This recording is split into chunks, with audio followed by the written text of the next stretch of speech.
to the RunnerX podcast, where we talk about all things running. As many runners know, it's 90% mental. So join Coach Valerie and Coach Caroline as we go through the mental side of running. Welcome back to the RunnerX podcast, and hallelujah, we are at the 100th episode. Woohoo! We need like cheers. Yay! The crowd goes wild. That's kind of a big deal for us because we started this, last year, and then we added in the Tough Love Tuesdays because I just felt that people needed a little kick in the pants once a week, a little extra mindset shift. But we're doing really well. We're really enjoying this, and if you guys are enjoying our podcast, we hope to do 100 more, and we hope you'll give us a 5-star review. I had originally wanted to kind of ask the audience for some questions. We do get some great questions on our Ask Me Anything. But I started thinking, what are the top questions we get asked? And the biggest one that we answered, I think, in our second episode, but I wanted to take a look at it again, is what's the best shoe, Valerie? What shoe should I buy? People are always asking us what shoe, and we don't have a shoe sponsor. And though you run a lot barefoot, and you can explain why you do, you're not a barefoot runner. No. Okay, so talk about shoes for a second. Okay, so shoes, first of all, should be very comfortable. Mm-hmm. That's number one. Like, you need to put that shoe on, and you still feel like you're in your foot. Yeah. Instead of feeling like the shoe is, supporting or stabilizing or cushioning. Making me stand different. Yeah. Stand barefoot. Oh, that's a good one. You should be able to stand the same in your shoe. Okay. The shoe should also be very flexible. That's important. So if the shoe's really, really stiff, unless it's a track spike, it's for endurance runners, we need flexibility because we need our ankles and our foot to be able to move in its full range of motion. So I do wear minimalist shoes. I'm not a barefoot runner, and I don't wear barefoot shoes. Here's the thing. When I used to train for marathons, I didn't run barefoot. Right. But I do drills barefoot, and I'll go barefoot in the grass, and because I'm a barefoot person. Right. Explain that for a second, because I don't know if a lot of people realize, and you've talked about this once or twice, about your feet. Yeah. So my feet are very messed up. I had botched surgery as a child. I have nerve damage. I have 2 broken bones in my toes. They took my bones out, actually. So I have no support in both part of my feet. And I was told at age 9, I think I was 9 or 10, you'll never play sports, you won't run. Yeah, see, I want people to realize that. You can't wear high heels. I don't think people realize that when they see your feet and in some of the exercises you do, that they're just quirky. My feet are not comfortable in shoes. Right. But so I want people to understand that those that are struggling with plantar fasciitis, bunions, I stand on my feet too much, that when you're talking about foot strength and foot pain, you're not coming from a place of somebody that has these perfect little toes. Correct. You're coming from a person, that's part of why I started this podcast, is I want people to understand she's coming from a person that was told at 9 or 10 that she would never run, and then of course you wound up being a step aerobics, you're super. They didn't say I couldn't do step aerobics. Yeah, so she did step aerobics. But she's not coming from a place, and she still has pain today, guys. Not a day goes by, right, that you don't have to exercise your feet or stretch your toes. Oh, yeah. I have nerve damage in both feet. Like I said, it was a terrible surgery. And so people which is probably, by the way, why I got so into this. Yeah. And just so you know, like everybody else, when you don't know, you don't know. Right. So, for example, we're making fun of step aerobics. I started out as a high-impact aerobics instructor because, again, that's my life. And so then I was told you have to wear, if you're going to teach high-impact aerobics, you have to wear shoes with ankle support. Yeah. This is what they told us. Yeah. So here we went out. The Reeboks. So here we went out and bought shoes with ankle support to teach aerobics. It makes 0 sense now, and I can laugh about it, but at the time, so I was telling everyone that took my classes, guys, we have to wear shoes with ankle support. Yeah. It makes no sense. But that's what I did then. And then what's funny is when I first started running, we had a running shoe store in Austin, one store. So I went to it, and I said to the guy, okay, I teach aerobics, but I also want to start running. And I used to run to go teach my aerobics classes. So my thought was, I'll run in my running shoes, then teach aerobics in my aerobic shoes, right? This now seems so silly, but at the time. So I said to the guy, I want to wear running shoes to go teach my aerobics. And the guy said to me, I kid you not, we don't sell shoes to people. We don't sell those kinds of shoes. There's not you cannot run and teach aerobics in the same shoe. Like either you have to buy 2 shoes, and honestly, and he was like, honestly, I don't think there's a way to put that together. And and again, at the time I was in college, didn't have a lot of money, so like, okay. So I just kept wearing. And by the way, I'd already been doing this. I'd already been running, teaching the aerobics class, and running home. Right. So I knew it was physically important. I just didn't want to have my ankle support on while I was running. Right. So anyway, long story short, I went to just a regular shoe store and I bought a pair of shoes that had no ankle support, and I just started wearing them for both. I would run in them, I would teach aerobics in them, I'd go to school in them, and I realized if my foot is comfortable, uncomfortable. Well, that's a good question, because that's something that when I started, I started running at 45, well, 40, but ran my first marathon at 45, and that was something that I remember. You got your pair of shoes, and you could wear them a little bit around the house to break them in, but you only wore them running because, you only have 500 miles on those suckers, and that's if you're lucky. So you didn't want to use those miles to walk around the office. And it was things, I was told, like, you didn't want to use them to walk around the office. You didn't want to set a new, like, it was almost like you would break them in if you were just walking in them. Mm-hmm. Like you needed, we're still told this today. I know that there are people out there, like if I went to a running shoe store today, they would probably tell me if I bought a pair of running shoes, whatever running shoes I would buy, that I shouldn't wear them normally. Like I shouldn't wear them around. But that's not correct. Like my shoes that I have on right now that I run in, I wear these all the time. Right. They're very small, there's zero drop, but they're not very thick, but they're comfortable. I have a great toe box and stuff like that. Yeah, they're expensive. Maybe it's the expense of it. Maybe it's because if you spend $300 on a pair of shoes, you really don't want to wear them to work. No, I didn't spend $300 on these. Absolutely not. But I'm just saying that maybe that's part of the process, that you think if I'm going to spend $300 on a pair of shoes. Well, and think about it. Right now, right, there's a magic shoe. Yeah. Okay, there's the Alpha Fly, or whatever you want to call it, the big Nike. Yeah. Boy, that's a big shoe. Yeah. Right? And then what just happened? They just made it illegal to make the shoes that they're making right now.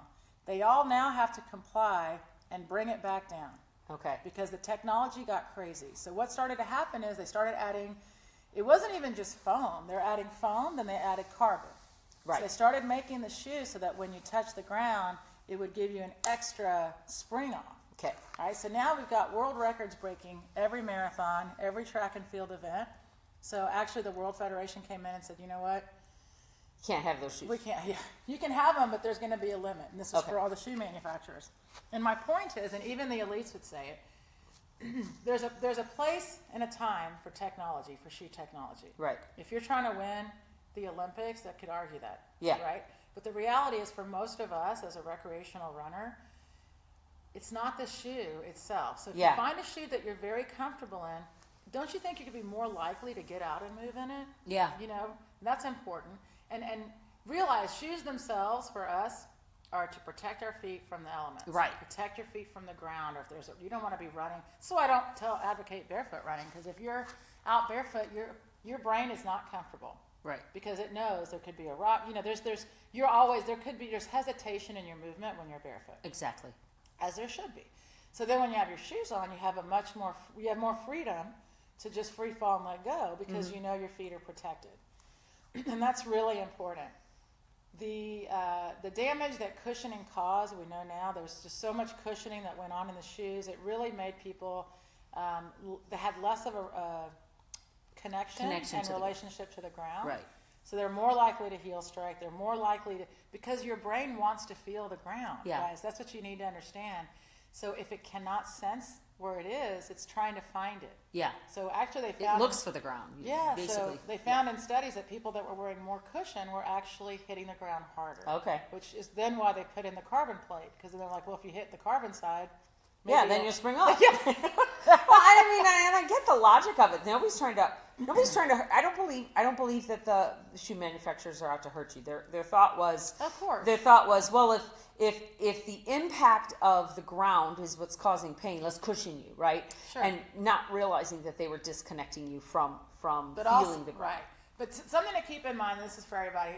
We, again, we're not sponsored by anybody. I also try to tell people, please, please, please do not just go buy a barefoot shoe. Right. And if you do buy it, then that's when I would say wear it around. I would say if you want to buy a barefoot shoe, then use that as errands, walking around. Get your feet really comfortable being barefoot or close to. Right. Because if you've been wearing a very thick cushioned shoe, or you've been running, like I said, with looking for the ground rather than pulling, maybe you haven't developed enough muscle elasticity. Well, I've seen a lot of people just go right out and buy a barefoot shoe, and then they hurt themselves, because it's like anything else. If I don't have the understanding of movement, then I'm not going to move correctly in that shoe. What about stability? One of the conversations we had before, and I didn't have it recording at the time, so we're going to talk about it again, is this idea of, you pronate, you supinate, you're hitting the ground and your ankle is bending. Isn't it supposed to do that in some way? Is it supposed to absorb impact? Well, the idea is like you in the air. This is important. When your foot's on the ground, your whole foot's on the ground, right? And then you pull your foot up from the ground. So when the foot is in flight, it can do whatever it wants. Gravity has a great ability to take the foot, and like I said, the hamstring finishes the pull. Gravity puts the foot back on the ground. In flight, your ankles are relaxed. So in flight, there can be supination, pronation, not on purpose, it's just happening. Right. The faster someone runs, or if you're running downhill, gravity is even a bigger component. And what appears to a lot of people as even a heel, it'll look like even a reach or a heel strike. But the faster you run, or if you're going downhill, your toes start to prepare the foot for landing. So what a lot of people see as a heel strike or pronate or supinate is actually a natural action of the ankle. Okay. If the foot lands on the ground, pronate or supinated, that's a problem. Okay. And that just means active landing. Right. Right, because how should the foot touch down? The foot will always touch down, initial contact, ball of foot, then rest of the foot. Do people have errors? Sure. Yeah. But to understand that if you literally do nothing with the landing aspect, if you just pull the foot, your lifted foot will land as it should. As it should. Okay. So if I do watch myself run or whatever, and I see maybe my ankle comes in a little bit or comes out a little bit, that's more of a strength of my ankle. That's more of just mobility and right. That's not necessarily something that I need my shoe to fix, is what I'm trying to say. Right, and it's also right, exactly. And the challenge too is, and people got stuck on this for a long time. There was a lot of people, they're still stuck on foot strike. Yeah, foot strike and so ankle stability. Until you let go of foot strike, then the conversation is hard to have, because all of the shoes, guys, are designed for striking. Right. And they talk about it, and it just becomes it becomes about landing. It becomes about impact. Yeah, I want to see a shoe that says quick pull response. Yeah. Well, that may be what Nike was trying to do with the carbon, right? I mean, at least they had the idea. I want to spring you in an upward motion. But I do want everyone to know that we get, like I said, we have runners come in with their Hokas. We have runners come in with with the big cushion shoes. We don't care. Right. We want you to understand that we're going to help you with your movement. Right. We just want to make sure you understand that the shoe itself is for you to feel comfortable to do your running. Okay. Rather than thinking, this is the shoe to get. Right. So find a shoe that you're comfortable in. Mm-hmm. Find a shoe that you can be doing anything in, whether it's walking around for work. It's not going to be sore. It's not going to pinch you. You're not going to get blisters, right? You should be able to spread your toes out and wiggle your toes. Okay. Then learn the correct movement, right? And then we want something that's going to protect us. But if I've been wearing Hokas for the last 5 years, and I'm using Hoka as an example, I can also say New Balance. I can say Brooke, right? But yeah. There's so many. I was wearing, when I met you, I think I was wearing the Brooks. Not the Endurance, the big one. It wasn't the sleek Gravity. The Cadence was what I ran in, but I spent my days in a very thick endurance shoe. And ironically, guys, I met Valerie. We were training together. We were starting our Run RX together, and I would stand and watch her and talk with her, and then I would get in the car and my back would kill me. Right.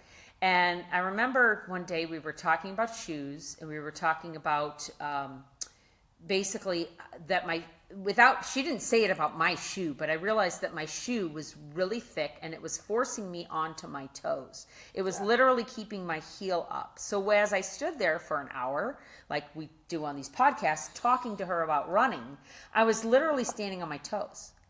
And so when I took off the shoe and stopped using those shoes and went to this now flat shoe, zero drop. It's basically like I'm barely on a piece of whatever when I talk. My back stopped hurting. And it was amazing to me. And that's when I started going, ow. So I want you guys to realize that if you're wearing the shoes every day, you should be able to see things like that. Like, does it hurt me to stand for 20 minutes at my desk in these shoes? Right. You know? Right. And not that I'm opposed to high heels, but if I'm wearing high heels and then I go out and run and I get plantar fasciitis, don't go back into your high heels. Please stop. You know? Or even like throughout the day, work on your, do some fit stuff. Like I bought my husband once a foot roller. Yes. And he took it to work. And it was so funny because in the beginning when he first got it, he was like, thanks. But he always has plantar fasciitis. He has all kinds of foot issues. So anyway, he starts rolling his foot at work. And then all of a sudden his coworkers are like, hey, what are you doing? And he's like, no, my wife, whatever. Yeah. Well, I'm telling you, people started borrowing that roller. And the next thing he knows, it's like never at his desk. You know what I mean? So I said we should get, so I tell people don't understand how simple it is to really work on the feet, a simple roll or some stretching. But you're right, if you keep your foot, in a high heel and you shorten your Achilles all day long, and then you take your shoes off and think, I'm going to go running, and all of a sudden your Achilles are like, ah! Yeah. I mean, it is a lot of stress, so just keep in mind, now we're not, again, just like Caroline said, we're never going to tell you don't wear this or don't do that. We want to tell you that if you're doing that, or here's a way to be able to do that and still enjoy your running and still enjoy everything you do. So to wrap it up, I just want to throw this out there that I think is so amazing. When you look at history, and I think back to, early Eastern civilization, right? You take your shoes off when you come into a house in China, right? You don't wear shoes in the house. They believe in reflexology, right? The whole idea of a foot massage. If you've ever gotten a really good foot massage with your pedicure, I think that we discount how much pressure and support and work we put into our feet. And I think we believe, if we cushion you, right? If we stabilize you, if we put you in this little box where you can't move, you're going to be happier. No. Let's take us back to evolution and what the foot is meant to do. Let the toes spread out. Let yourself move those feet. If you're feeling back pain, this is another one I just kind of want to reiterate. If you're feeling back pain, shoulder pain, hip pain, start at your feet. Work those toes, work those feet. Let them, give them a little bit of rest and relaxation. And it's not going to be about the shoe. I guarantee it. It's going to be about the foot. And you're going to be a better runner. So thanks for joining us for our 100th episode. If you like what you're hearing, leave us a 5-star review so that more people can hear about the RunnerX and the mental side of running. Thank you for joining us on the RunnerX podcast. If you'd like to know more, join us at www.runnerx.fit. And if you have additional questions that you'd like answered on the podcast, email us at support@runnerx.fit.